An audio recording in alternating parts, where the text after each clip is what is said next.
Pharmacy service channel के सभी दर्शकों का हार्दिक स्वागत है। मेरे साथ बने रहने के लिए, ये वीडियो देखने के लिए और चैनल सब्सक्राइब करने के लिए आप सभी का बहुत बहुत धन्यवाद। दोस्तों आज बात करेंगे इस पाम की। ये पाम एक 46 वर्षीय पुरुष का है जो कि 2-3 चीज़ें जानना चाहते हैं। एक तो इनकी फाइनेंशियल कंडीशन कैसी रहेगी इन फ्यूचर, हेल्थ के बारे में ये जानना चाह रहे हैं और ये आध्यात्मिकता में बहुत विश्वास रखते हैं, धार्मिक व्यक्ति हैं, तो उसमें इनका आगे का जीवन कैसा रहेगा। तो आइए दोस्तों इन प्रश्नों को ध्यान में रखते हुए इस पाम को एनालाइज करेंगे। सबसे पहले यदि पाम का आकार देखें, एक यदि मैं आउटलाइन इस प्रकार से ड्रॉ करता हूं तो ये एक रेक्टेंगल पाम उभर कर सामने आ रहा है, साथ ही फिंगर्स भी इनकी लंबाई लिए हुए हैं। तो ये टोटली एनालिटिकल पर्सनालिटी रहते हैं। किसी भी चीज़ का विश्लेषण करना है, कोई भी प्रोजेक्ट है, कोई भी प्रॉब्लम है, हर एक चीज़ का ये बाखूबी एनालाइज करके उसका प्लस माइनस निकाल कर दे सकते हैं। लेकिन ये चीज़ ये कमर्शियल लेवल पर करे तो अच्छा है। पर्सनल लेवल पर यानी अपने रिश्तेदारों में, मित्रों में भी ये लोगों को इतना जब एनालाइज करते होंगे तो इनको प्रॉब्लम होता होगा, क्योंकि ये एक आपकी पर्सनैलिटी या आपकी एक विचारधारा बन जाती है किसी भी चीज़ को एनालाइज करने की। तो व्यक्ति पर्सनल लेवल पर भी उन चीज़ों का उपयोग करता है और वहाँ पे उनको बहुत प्रॉब्लम होती है। तो हो सकता है इनको ये प्रॉब्लम होती हो, क्योंकि हर एक व्यक्ति में कुछ ना कुछ प्लस माइनस ये सब तो सभी जगह पर रहता है। सभी में कुछ प्लस या सभी में माइनस होना पॉसिबल नहीं है, बट डेफिनेटली कमर्शियल लेवल पर ये एनालिटिकल स्किल इनको बहुत सफलता दे सकती है। कनिष्ठा इनकी सूर्य के फर्स्ट बैलेंस तक पहुंच रही है। ऐसे व्यक्ति में व्यापार वाणिज्य गणित की काफ़ी अच्छी समझ रहती है। अब इनका प्रेजेंटेशन पावर काफ़ी अच्छा रहता है। अपनी बातों को बहुत ही अच्छी तरह से ये कहीं भी प्रेजेंट कर सकते हैं और कनिष्ठा एकदम स्ट्रेट यहाँ पर अपनी जगह पर है, तो ये बोलचाल में भी काफ़ी अच्छे रहते हैं, अच्छे वक्ता होते हैं। ये सारी चीज़ें ये कनिष्ठा फिंगर इनको देती होगी। सूर्य की फिंगर और गुरु की फिंगर एक लंबाई लिए हो, तो इन दोनों के जो भी गुण हैं, गुरु की फिंगर के गुण होते हैं परोपकारिता, उदारता, धार्मिकता। सूर्य फिंगर आपको साहसिकता, टैलेंट होना, ये सारी चीज़ें इनमें बैलेंस रूप से रहती है। तो इनमें भी ये चीज़ बैलेंस होगी। दूसरी चीज़, यहाँ पर हर एक फिंगर पर इस तरह की जो खड़ी रेखा है, ये इनको एक मैग्नेटिक पर्सनालिटी देती है। लोग इनकी तरफ आकर्षित होते हैं, इनके बोलचाल व्यवहार के कारण लोग इनसे रिश्ते रखना चाहते हैं, इनकी तरफ आकर्षित होते हैं। तो ये एक अच्छा साइन है। अंगूठा इनका मध्यम प्रकार का है। व्हील पावर और लॉजिकल पावर दोनों ही मध्यम प्रकार का रहेगा। एक मध्यम प्रकार की पर्सनालिटी उभर कर सामने आ रही है। यहाँ पर जब शनि फिंगर और गुरु फिंगर इस प्रकार से जुड़ी हुई रहती है, एक दूसरे के बीच में स्पेस नहीं होता, ऐसे व्यक्ति को अपनी संपत्तियों का प्रदर्शन करना जरा भी पसंद नहीं होता। दूसरी चीज़, यहाँ पर गुरु फिंगर थोड़ी सी भी टिल्ट हो, ऐसे व्यक्ति की जैसे जैसे एज बढ़ती है, धर्म के प्रति इनकी आस्था बढ़ते जाती है और ये काफ़ी धार्मिक बनते भी हैं। तो ये पाम के फिजिक्स को लेके बातें थी। अब बात करेंगे रेखाओं और पर्वतों की। गुरु पर्वत को देखें तो बहुत अच्छा स्पेस यहाँ पर मिला हुआ है। साथ ही यहाँ पर गुरु वलय का निर्माण होना, यानी आध्यात्मिक व्यक्ति बनते हैं। जैसे जैसे एज बढ़ती है, धर्म के प्रति, ईश्वर के प्रति इनकी श्रद्धा बढ़ते जाती है और काफ़ी अच्छे लेवल तक ये जा सकते हैं। इवन बड़े बड़े जो भी धार्मिक संस्थान हैं, उनमें जो उच्च पद पर बैठे हुए लोग रहते हैं, उनके हाथ में भी ऐसा गुरु वलय पाया जाता है। लेकिन ऐसा जरूर नहीं है कि हर एक व्यक्ति जिसके हाथ में गुरु वलय हो वो उस स्थान तक पहुंचे, बट एक अच्छी आध्यात्मिकता का निर्देश यहाँ पर इस गुरु वलय के कारण हो रहा है। साथ ही ये गुरु वलय व्यक्ति को रहस्यमय विद्या जैसे कि धर्म, पामिस्ट्री, अंकशास्त्र, टैरट, इनके प्रति भी आकर्षण रहता है। व्यक्ति इनका ज्ञान लेने का भी प्रयास करता है। तो कुल मिलाकर ये गुरु वलय काफ़ी अच्छा फल इनको देगा। साथ ही ये गुरु पर्वत अच्छा होने से व्यक्ति का वैवाहिक जीवन काफ़ी अच्छा रहता है, सांसारिक जीवन काफ़ी अच्छा रहता है। और जैसे कि मैं बताता हूँ, गुरु पर्वत यदि आपका अच्छा है तो 80% प्रॉब्लम आपके सॉल्व हो जाते हैं, क्योंकि एक सांसारिक जीवन के लिए वैवाहिक जीवन सबसे उत्तम होना जरूरी है। घर से यदि व्यक्ति सुखी है, पत्नी का अच्छा साथ मिल रहा है, बच्चों का अच्छा साथ है, बच्चे अच्छी पढ़ाई वगैरह कर रहे हैं, तो व्यक्ति को बाकी सारी चीज़ें जो दुनिया में प्रॉब्लम आते हैं वो सबसे तो व्यक्ति लड़ सकता है। तो यहाँ पर इनका गुरु पर्वत इस चीज़ का अच्छा निर्देश कर रहा है। फिर बात करेंगे, साथ ही यहाँ एक चीज़ और बताना चाहूँगा। ये एक छोटी सी रेखा है और एक ये रेखा है। ये रेखा मिलकर भी एक मल्टीपल इनकम के सोर्स का निर्माण करती है। तो किसी ना किसी रूप में आपको मल्टीपल सोर्स ऑफ इनकम, इधर आपकी वाइफ कुछ करे, आप एक से अधिक व्यवसाय या जॉब के साथ में बिजनेस ऐसा कुछ प्रयास करें, तो आपको वो चांसेस भी यहाँ पर दिखाई दे रहे हैं। जीवन में कभी ना कभी ऐसा मौका आ सकता है। शनि पर्वत की बात करें, शनि पर्वत अपनी जगह पर काफ़ी अच्छी स्थिति में, फ्लैट शनि पर्वत अच्छा माना जाता है पामिस्ट्री में। और यहाँ पर शनि रेखाएं शनि पर्वत तक पहुँच रही है, आपको जीवन के अंत तक इनकम के सोर्सेज बने रहेंगे, कभी किसी पर डिपेंडेंट रहने की ज़रूरत नहीं पड़ेगी। सूर्य पर्वत भी सेम फ्लैट स्थिति में अच्छा माना जाता है, सूर्य पर्वत का फ्लैट होना। यहाँ पर आपकी सन लाइन काफ़ी हल्की सी होकर यहाँ पर चल रही है, तो आपको नेम एंड फेम एक मध्यम प्रकार का मिलेगा। लेकिन 55 के बाद में ये डार्क हो रही है, तो ये भाग्य रेखा को सपोर्ट करेगी। इस एज के बाद में नेम एंड फेम भी अच्छा मिलेगा इस एज के बाद में। यहाँ पर बहुत ही सुंदर सी विद्या रेखा बन रही है। इतनी लंबी विद्या रेखा होना यानी व्यक्ति को जीवन का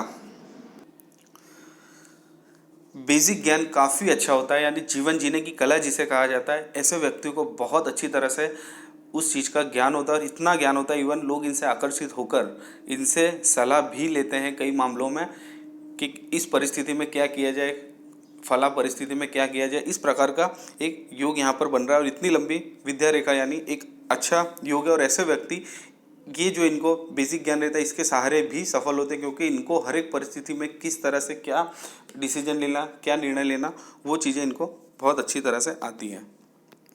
फिर बात करें बुध पर्वत की। बुध पर्वत को भी स्पेस अच्छा मिला, और यहाँ पर एक से अधिक रेखाओं का होना यानी ये अपने आप में ये दर्शाता है व्यक्ति जीवन में समृद्ध बनता ही है। जरूरी नहीं है इनिशियल एज में ही व्यक्ति समृद्ध बने, बट अपने जीवन के अंत तक ऐसे व्यक्ति समृद्ध जरूर बनते हैं। साथ ही इस प्रकार की जब रेखाएं होती है, व्यक्ति को पैसे कमाने के, व्यवसाय के काफ़ी अच्छी अपॉर्चुनिटीज़ प्राप्त होती है। इन रेखाओं को मेडिकल सिग्मेटा लाइन्स भी कहा जाता है, यानी ये व्यक्तियों में ऐसी क्षमता होती है ये किसी को भी हील कर सके।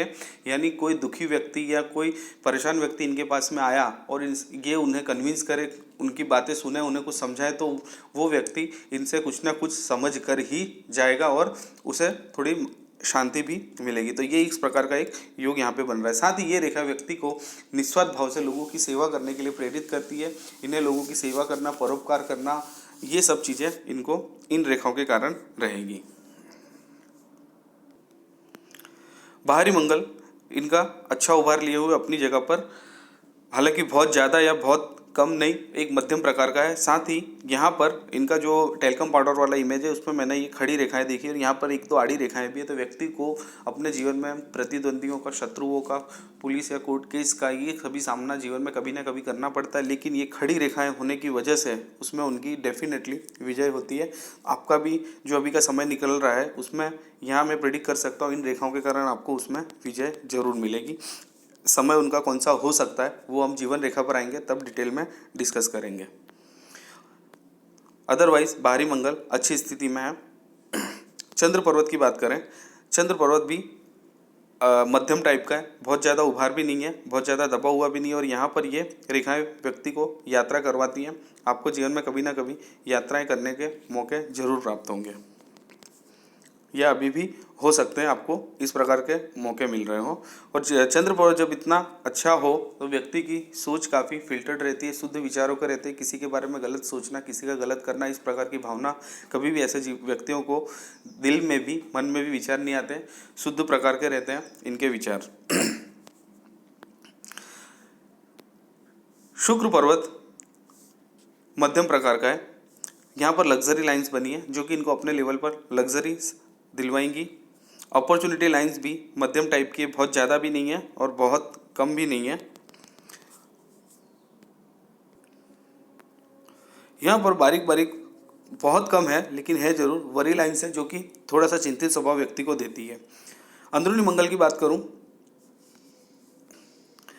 अंदरूनी मंगल इनका थोड़ा सा मुझे दबा हुआ यानी बहुत स्ट्रांग यहाँ पर दिखाई नहीं दे रहा है। तो थोड़ा सा इनको हेल्थ कॉन्शियस रहने की ज़रूरत महसूस मुझे हो रही है। और यहाँ पर बारीक बारीक कुछ रेखाएं हैं जो कि इनको थोड़ा चिंतित स्वभाव दे सकती है और लेटर एज में थोड़ा सा प्रॉब्लम करवा सकती है हेल्थ रिलेटेड। हालांकि जीवन रेखा पर आएंगे तो डिटेल में मैं उस चीज़ को डिस्कस करूँगा, बट डेफिनेटली ये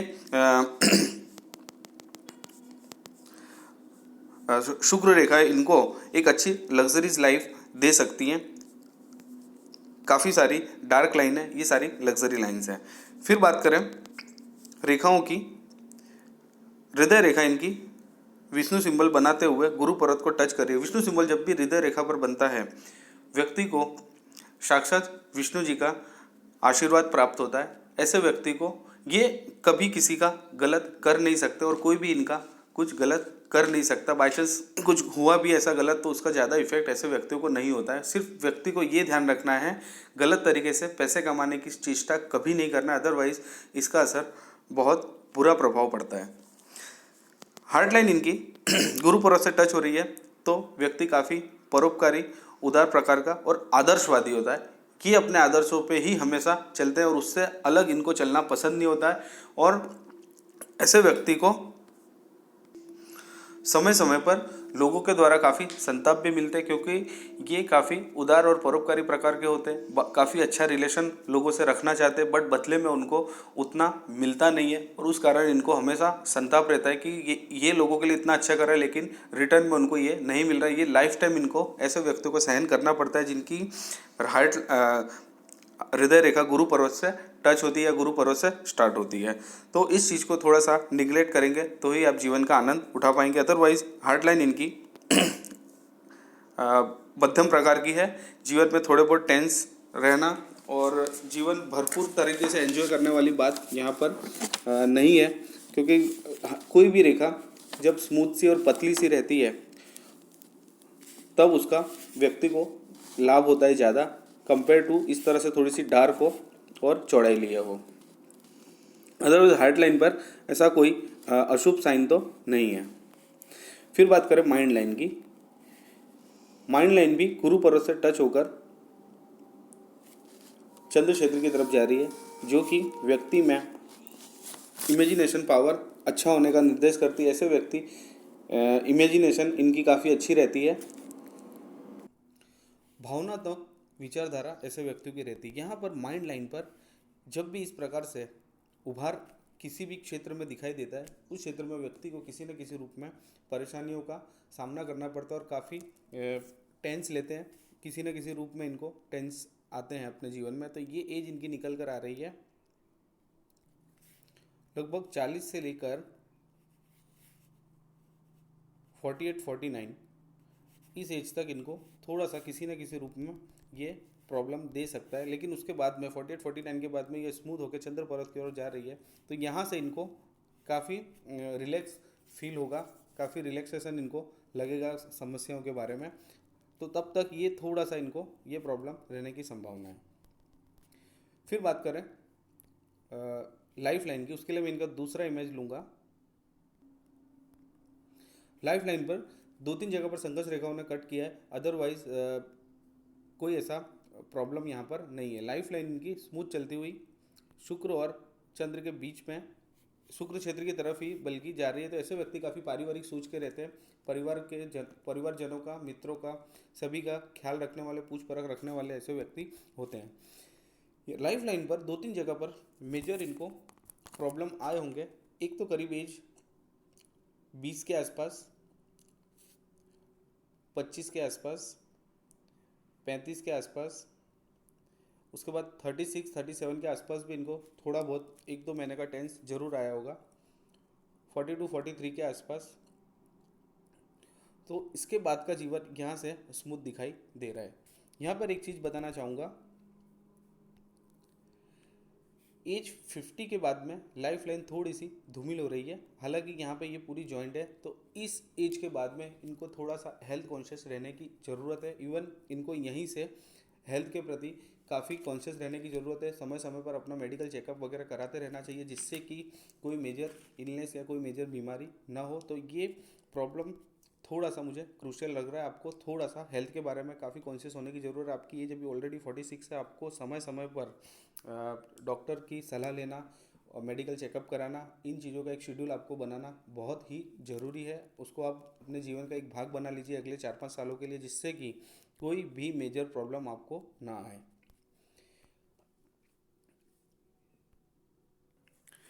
दूसरी ओर ये तो हो गई हेल्थ के रिलेटेड बात, लेकिन दूसरी ओर यदि मैं इसे देखूं तो पामेस्ट्री में इस प्रकार का जो शिफ्ट रहता है लाइफ लाइन का, ये व्यक्ति के जीवन में पूरा चेंज आना, यानी 50 के बाद में आपको अपने जीवन में एक ट्रांसफॉर्मेशन फील आएगा। ऐसा भी कई लोगों के हाथ में मैंने देखा है कि इस तरह से जब लाइफ लाइन का पूरा शिफ्टिंग होता हुआ दिखाई दे। हालांकि ये पूरी जॉइंट है यहाँ पे, फिर भी इस तरह का जब भी शिफ्टिंग होता दिखाई दे और वो बाहर की तरफ शिफ्ट होती है लाइफ लाइन, तो उस एज के बाद में व्यक्ति को एक ट्रांसफॉर्मेशन फील होता है, पूरा जीवन इनका चेंज हो जाता है किसी घटना या किसी परिस्थितियों के कारण, और वो बदलाव पॉजिटिव होता है, नेगेटिव नहीं होता है। तो लेकिन आपको कोई चांस नहीं लेना चाहिए, हेल्थ रिलेटेड भी आप कॉन्शियस रहें, और जो ये बदलाव आना है वो डेफिनेटली आपको एक अच्छा फल देगा। अब बात करेंगे फेट लाइन। फेट लाइन इनकी लाइफ लाइन में से ही उदित हुई है। लाइफ लाइन में से जब भी फेट लाइन निकलती है, सेल्फ मेड पर्सनालिटी, अपने बलबूते पे, अपने साहस से, अपने प्रयासों से ऐसे व्यक्ति अपना भाग्य का निर्माण करते हैं। इनको किसी का सपोर्ट इतना ज़्यादा प्राप्त नहीं होता है, खुद के बलबूते पे ये पूरा साम्राज्य खड़ा करते हैं। और फेट लाइन यहाँ तक काफ़ी डार्क और चौड़ाई लिए हुए है, तो लगभग एज 30 तक तो इन्हें काफ़ी संघर्ष रहा होगा। उसके बाद में ये 30 के बाद में थोड़ी सी स्मूथ दिखाई दे रही है, फिर अगेन 33 34 से लेके 35 तक यहाँ पर फिर से यहाँ धूमिल हो रही है। फिर से इनको कोई ना कोई फाइनेंशियल प्रॉब्लम या इस तरह के प्रॉब्लम आए होंगे, और उसी के बाद 36 से थोड़ी सी स्मूथ होती हुई दिखाई दे रही है। लेकिन यहाँ पर 2-3 जगह पर मेजर कट्स हैं। एक ये जो कट है ये करीब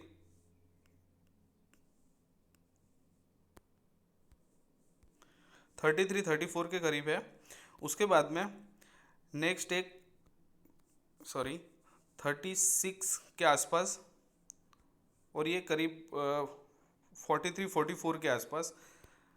लेटर एज में एक माइनर सा कट मुझे यहाँ पर दिखाई दे रहा है, जो कि 50 के आसपास इनको थोड़ा बहुत ऐसा कोई फाइनेंशियल प्रॉब्लम, हालांकि ये पूरा क्रॉस नहीं कर रहा है, सिर्फ टच कर रहा है, तो भी इनको थोड़ा सा सतर्क रहने की ज़रूरत है इस एज में भी, जिससे कि कोई मेजर फाइनेंशियल लॉस ना हो। कोई भी फाइनेंशियल डील कर रहे थे, थोड़ा सा कैलकुलेटेड रिस्क लेके करना चाहिए। अदरवाइज उसके बाद में पूरी स्मूथ होती हुई गुरु पर्वत की तरफ इनकी फेट लाइन जा रही है, और एक फेट लाइन इनकी यहाँ पर शनि क्षेत्र में जा रही है, और यहाँ पर भी 1-2 छोटी रेखाएं। दोस्तों ये जो छोटी सी रेखाएं होती है शनि पर्वत पर, ये भी फेट लाइन है, लेकिन इनका फल व्यक्ति को लेटर एज में मिलता है, और वो इस प्रकार से मिलता है। लाइफ टाइम जो व्यक्ति अपने प्रयास करता है, जो भी इन्वेस्टमेंट या कहीं कोई मेजर इन्होंने ज़मीन मकान वाहन या कहीं पे कोई अच्छा इन्वेस्टमेंट किया है, उसका जो रिटर्न्स है उनको इन एजिस में मिलते हैं, और ये करीब एज होती है 55-60 प्लस। तो ये रेखाएं होना अपने आप में एक निर्देश है कि व्यक्ति को अपनी लेटर एज में इनकम रहेगी किसी न किसी रूप में, प्लस सन लाइन यदि अपनी स्ट्रांग हो तो फेट लाइन को इसका सपोर्ट मिलके व्यक्ति को काफ़ी संपन्न रहता है। ऐसे लोगों का बुढ़ापा कभी किसी पे डिपेंडेंट नहीं रहना पड़ता है। यहाँ पर बुध रेखा इनकी काफ़ी हल्की सी है, और मनी ट्रायंगल पूरा क्लोज्ड मुझे यहाँ पर दिखाई नहीं दे रहा है। लेकिन मनी ट्रायंगल का क्लोज ना होना या मनी ट्रायंगल नहीं होना, इसका मतलब ये नहीं होता है कि व्यक्ति संपन्न नहीं बनता है, समृद्ध नहीं बनता है, प्रॉपर्टीज़ नहीं होती। ऐसे व्यक्ति को प्रॉब्लम होता है थोड़ा सा हार्ड कैश रिलेटेड। इनके पास कई बार ऐसा देखा गया है, लोगों के पास प्रॉपर्टी बहुत सारी रहती है लेकिन हार्ड कैश नहीं होता है। एकड़ों में ज़मीन होती है, बट वो ज़मीन को इमीडिएटली बेच के हार्ड कैश ये अर्जित नहीं कर पाते हैं। तो जब आपके हाथ में मनी ट्रायंगल संपूर्ण नहीं हो, थोड़ा सा खर्च का प्रमाण ज़्यादा रहता है, खर्च ज़्यादा होता है, हार्ड कैश की थोड़ी सी दिक्कत रहती है। बट ऐसा ज़रूरी नहीं है कि ऐसे व्यक्ति के पास प्रॉपर्टीज़ या दूसरी चीज़ें ना हो। तो थोड़ा सा ऐसे व्यक्ति जिनको मनी ट्रायंगल कंप्लीट नहीं होता है, मनी ट्रायंगल नहीं है, मैं उन्हें ये बोलना चाहूँगा कि उनको ऐसे प्रयास करना चाहिए कि हार्ड कैश और गारंटेड रिटर्न वाली जो भी स्कीम्स वगैरह रहती हैं उनमें इनको इन्वेस्ट करना चाहिए, जिससे कि ये चीज़ का ज़्यादा प्रभाव ना हो। यहाँ पे हालांकि बहुत ही हल्की सी बुध रेखा है ज़रूर, मैं यहाँ पर कंफर्म नहीं हो पा रहा हूँ। इनकी टेलकम पाउडर वाली इमेज में भी मैंने देखने का काफ़ी प्रयास किया, ये पूरा क्लोज्ड यहाँ पर नहीं दिख रहा है। तो थोड़ा सा इनको इस विषय पर ध्यान देकर आगे चलना चाहिए, जिससे कि ऐसी कोई प्रॉब्लम आगे ना आए। सो होपफुली इनके सारे प्रश्नों को यहाँ पर कवर करने का मैंने प्रयास किया है। कहीं पे भी कोई चीज़ छूट गई है तो आप मैसेंजर में मैसेज करके पूछ सकते हैं। और आप सभी का ये वीडियो देखने के लिए बहुत बहुत धन्यवाद।